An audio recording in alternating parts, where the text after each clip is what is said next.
So for today, we are going to discuss our last topic for the fourth quarter and our last topic for this school year. So imagine, ito na yung last. So tapos na talaga. So patapos na talaga tayo dito sa school year na to. And our last topic is all about probability. So probability is the measure of the chance of an event taking place. So yung chance, most likely, anong probability? Ibig sabihin, ano yung chance para mangyari yon? Okay, parang 'di ba sa mga crush nyo, so ano ba yung chance nyo para magustuhan din kayo? So ano yung probability na yon? Okay? So the formula is probability of an event is equal to N E over NS. So ano ba yung mga yon? So P, that is the probability of an event. NE, that is the number of events. And then NS is the sample space or the total number of possible outcomes. So most likely, if we're going to solve for the probability, yung lowest, that is 0. Okay, ibig sabihin pag 0, walang chance na mangyayari yon pag 0 probability. Then yung highest is 1. Okay, parang 100% yun eh. So kahit anong mangyari, laging mangyayaring probability na yon. Okay, kapag 1. But, most of the time, fraction form natin ina-express yung probability and lagi siyang naka-lowest term. So now, try natin mag-solve ng probability. So first example, the experiment is you're going to roll a die. Okay? So find the probability of A, getting a 5, B, getting an even number, and C, getting a number less than 5. So again, the formula is for the probability of an event is the number of event over the number of sample space. So in solving for probability, the first thing that you need to do is to find the sample space. So when you roll a die, yung sample space nyo or yung total number ng possible outcomes niya is 6. Right? Because you're going to have 1, 2, 3, 4, 5, and 6. So therefore, your sample space is 6. Ayun yung iyong denominator. So now, yung event, depende yun sa tinatanong or sa hinahanap na probability. So for A, getting a 5. Okay? Now, when you roll a die, ilang beses ka lang ba pwedeng makakuha ng 5 dito sa 1 to 6? Diba isang beses lang? Kasi isang 5 lang naman meron sa die. So therefore, the probability of getting a 5 is 1 over the total number, which is 6. So 1 out of 6 or 1 over 6. Now, pwede pa bang masimplify? Okay, since hindi na, this is now the probability of getting a 5.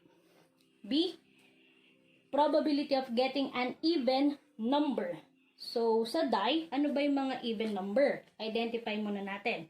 So, those are 2, 4, and 6. So, ilang even numbers yan? You have 3. So, therefore, yung event na even number siya is 3 over, again, the total number of possible outcomes or sample space, which is 6. So, the probability of getting an even number is 3 over 6 or, again, kagaya na sinabi ko kanina, dapat lagi naka-simplest form. So, 3 over 6, that is equal to 1/2. Okay? Then, last, so, getting a number less than 5. Okay? So, dun sa die, what are those numbers that are less than 5? So, those are 1 to 4. Right? So, you have 4. So, 4 numbers that are less than 5 over the sample space, which is 6. Then again, simplify. 4 over 6, that is equal to 2/3. Okay? So, that's it. Ganito tayo mag-solve ng probability. Second example. So, a jar contains 5 red marbles, 7 green marbles, and 8 yellow marbles. So, find the probability that you're going to pick A, a red marble, B, a green marble, and C, a yellow or red marble. So, again, first is you're going to find the sample space. So, the total number of possible outcomes. Now, para makuha nyo yung total number of possible outcomes in this example, all you need to do is to add those marbles. Kasi ayun yung total ng marbles na nasa jar. So, you have 5. So, 5 plus 7, that is 12. Then plus 8, that is now equal to 20. So therefore, your sample space is 20. Ay yung total number ng marbles na nasa jar. So first, probability that you're going to pick a red marble. So ilang bang red marble meron dun sa jar? So there are 5. So this is 5 over, again, the total number, 5 over 20. Then simplify. That is now equal to 1/4. Next, a green marble. So there are 7 green marble. So 7 over 20. Now, pwede pa ba ma-simplify? Hindi na. So this is the answer. Then for letter C, a yellow or red marble. So yellow or red marble, ibig sabihin, pag ganyan, simply add the yellow and red marble. Okay? So si yellow, meron kang 8. Then si red, meron kang 5. So simply add them, then over the total number of possible outcomes. So 8 plus 5, that is equal to 13. So this is 13 over 20. Okay, so letter D, so not a red marble, and letter E, not a black marble. So not a red marble, meaning to say that the probability of picking a green and yellow marble. Okay? So therefore, since hindi kasama si red, add nyo lang si green and yellow. So 7 plus 8, that is 15. So 15 over 20, that is now equal to 3 over 4. Then, the probability of picking a black marble. Now, dito sa example, meron bang sinabi na yung jar ay merong black marble? Okay, di ba wala? Kasi red, green, and yellow lang yung kulay. So, ibig sabihin, the probability of getting a black marble is 0. Okay? Kasi kahit anong pick mo dyan, never ka naman makakakuha ng black marble kasi wala siyang black marble. Third example, so one card is picked from an ordinary deck of cards. So, find the probability that a black card is chosen, a diamond card is chosen, and a jack is chosen. So again, in deck of cards, okay, so sa ordinary deck of cards, there are 52 cards. Okay, so this is your sample space.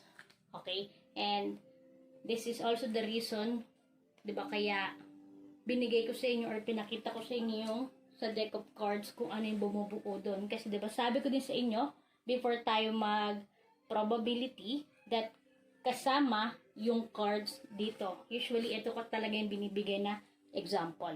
So, a black card is chosen. So, di ba sa deck of cards, you all know that yung black cards dyan is the clover and the spade. So, there are 13 clovers and 13 spade. So, 13 plus 13, that is 26. So, there are 26 black cards over 52. Then, simplify. Okay, so 1/2. Okay, kasi yung remaining half is yung red cards na. Then, B, a diamond card is chosen. So, may ilang diamond cards sa deck of cards? There are 13. So, 13 over 52. Simplify. That is 1/4.